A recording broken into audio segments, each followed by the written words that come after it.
What's happening, folks? Back with another reaction, back with some more Grace Jones. And we're continuing with Inside Story. Thank you again to Seb. This is a 1986 album. And the second track is intriguingly called Hollywood Liar. I can't help but feel this must be very targeted, even if the song itself doesn't spell it out. And I'm guessing if you know Grace Jones' history, and I know she's been in films, I think I mentioned when I did one of the first reactions to her music, that I only really knew her from the admittedly a bit silly, but still in a way entertaining Arnold Schwarzenegger movie Conan the Destroyer, where she plays like this crazy warrior woman.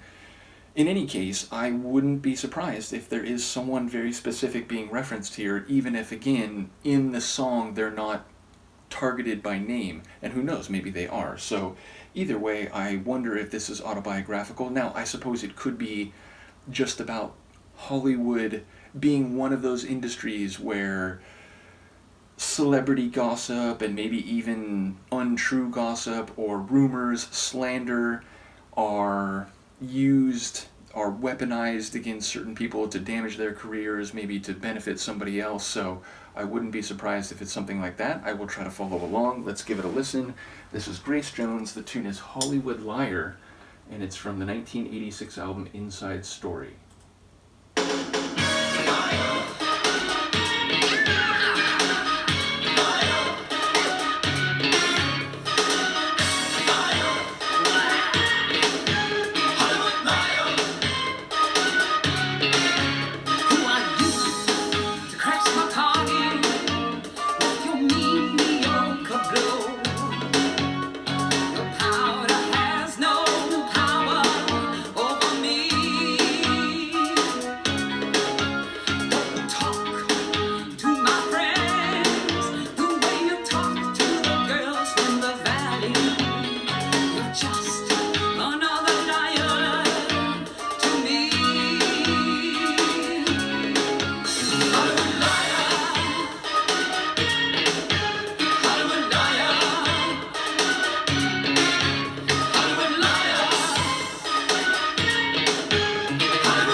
Distributor of this, editor of that.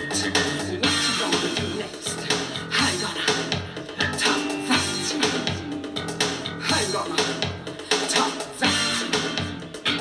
How you gonna top that? Qu'est-ce que c'est que ces mecs? Hollywood liar, Hollywood liar. They are en fait Hollywood liar, Hollywood liar. Touche pas tout. Hollywood liar, Hollywood liar.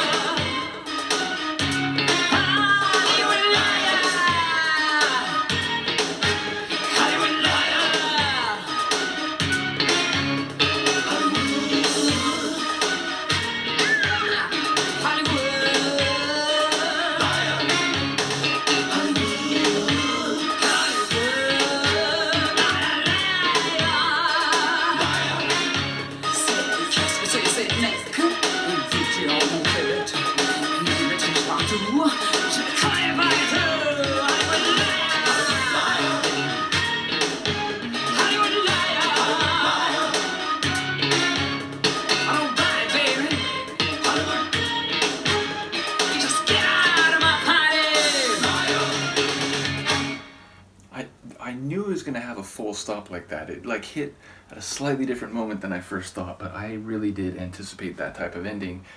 And that's such a fun tune. Like, I no doubt this is targeted towards someone, or at least like a type of person in Hollywood, seemingly a self-labeling producer who talks about deals which actually haven't happened, who apparently brings cocaine to parties and talks to someone like Grace as if she's some, clueless girl from the valley, and who is presenting himself and his influence and his ability to get people into projects or get them on screen in ways that are not reflective of reality and are basically self-serving.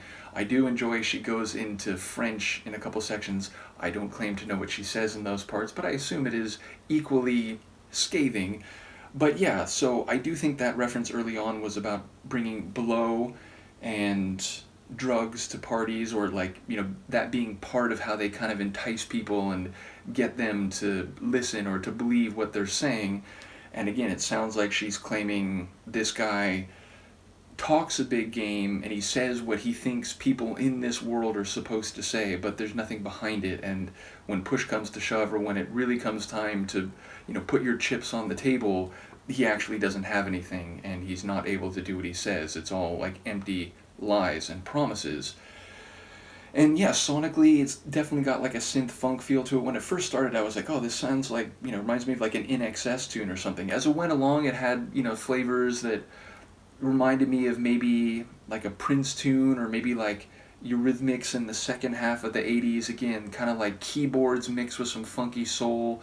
And I do enjoy Grace's voice, in particular on the word liar in the chorus, where she has this really like resonant vibrato, and it's just, the force, the power of her condemnation and conviction comes through.